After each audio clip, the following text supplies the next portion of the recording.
আসসালামু আলাইকুম প্রিয় দর্শক, সবাইকে আমার শুভেচ্ছা আন্তরিক ভালোবাসা জানাই।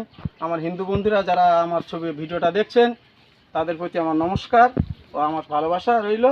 আমি একজন কৃষক। আমার আমি সমস্ত রকম ফসল চাষ করি, তার মধ্যে সবথেকে ভালো সেটা হচ্ছে আমার প্রিয় চাষ, সেটা হচ্ছে ওল বাগান। তাই ওল বাগান সম্বন্ধে আজকে আমি একটা ভিডিও করছি, আপনারা দেখুন। যদি আপনাদের কোনো কাজে লাগে। আমি দেখেছি যে অনেক আশেপাশে আমাদের গ্রামের দিকে বা শহরের দিকে অনেক আশেপাশে গাছ লাগানোর জায়গা অনেক আছে, ওল বাগান লাগানোর জায়গা, কিন্তু লাগায় না, পড়ে আছে।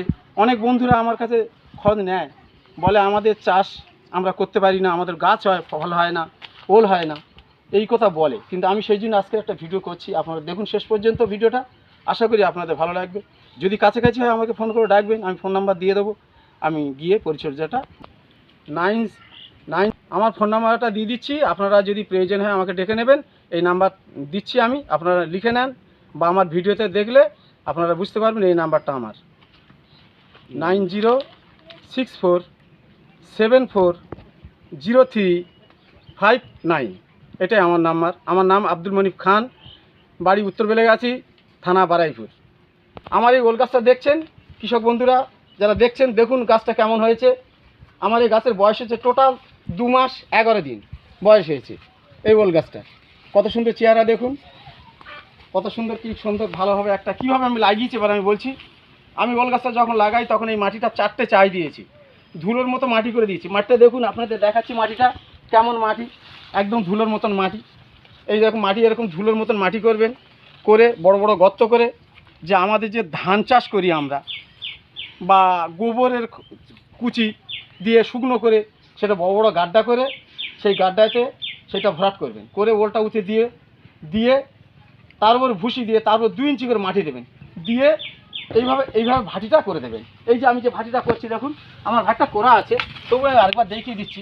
এই যে ভাটিটা করছি দেখুন, এইভাবে করে ওল গাছের উপরে মাটিটা তুলে দেবেন, এইভাবে মাটিটা তুলে দেবেন। এইভাবে মাটিটা তুলে দিয়ে হাত দিয়ে একটু সমান করে দিলে সুন্দর। যখন সার দেওয়ার প্রয়োজন বলে আপনার মনে করেন গাছ যখন বড় হয়ে যাবে, ঠিক গাছ যখন 1.5 থেকে 2 ফুট হাইট হয়ে যাবে, তখন দেখছেন যে সার দিতে হবে।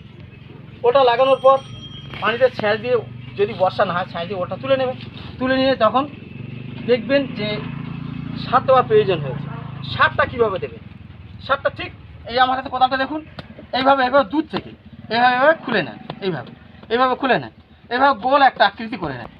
দূরত্ব ধরুন এটা 5 ইঞ্চি দূরত্ব, 5 ইঞ্চি দূরত্ব, 5 ইঞ্চি দূরত্ব করে এইভাবে একটা গোল আকার করে নেন। গোল আকার করে সারটা চারধারে এইভাবে সারটা ছড়িয়ে এইভাবে ডিএপি দেবেন, 10টা বীজ দেবেন, এইভাবে ইউরিয়া সামান্য দেবেন, দিয়ে এইভাবে চারধারে ছড়িয়ে দিয়ে এইভাবে মাটি দিয়ে চাপা দিয়ে দেন। এবার মাটি দিয়ে সুন্দর করে চাপা দিয়ে দেন, দিয়ে যদি পানি না হয় তাহলে আপনি চারধারে পানিটা দিয়ে দেবেন, এই জলে পানি দিয়ে চলে আসবে, অসুবিধা নেই। তারপরে ওল লাগানোর দূরত্বটা বলি। লাগানোর দূরত্বটা 3 ফুট বাই 3 ফুট সাইজ হিসাবে দূরত্বটা করতে হবে। যেমন আমার এই ওলগুলো লাগানো ছিল 5 থেকে 700 গ্রাম ওজন এক একটা, এই ওলগুলো লাগানো ছিল। তাহলে দূরত্ব হিসাবে ওল যদি আপনি যদি বলেন যে আমি বড় ওল করব, তাহলে এক একটা ওল যে 2 কেজি লাগান, তাহলে আরও দূরত্ব পাতলা করতে হবে, করলে আপনার ওলটা আরও বড় হবে এবং সবল হবে। আর ওলের চাষের লাভজনকটা আমি বলছি। ধরুন আমি একটা ওল লাগিয়েছি, এই ওলটা লাগিয়েছি 500 গ্রাম ওজন। আমি আশা করছি আমার যে গাছ হয়েছে তাতে করে এক একটা ওল 5 কিলোর ওজন হবে, এটা আমি আশা করছি। তো 5 কিলোর ওজন যদি হয় তাহলে দেখুন 40 টাকা কিলো হিসাবে ধরছি আমি বর্তমান বাজার।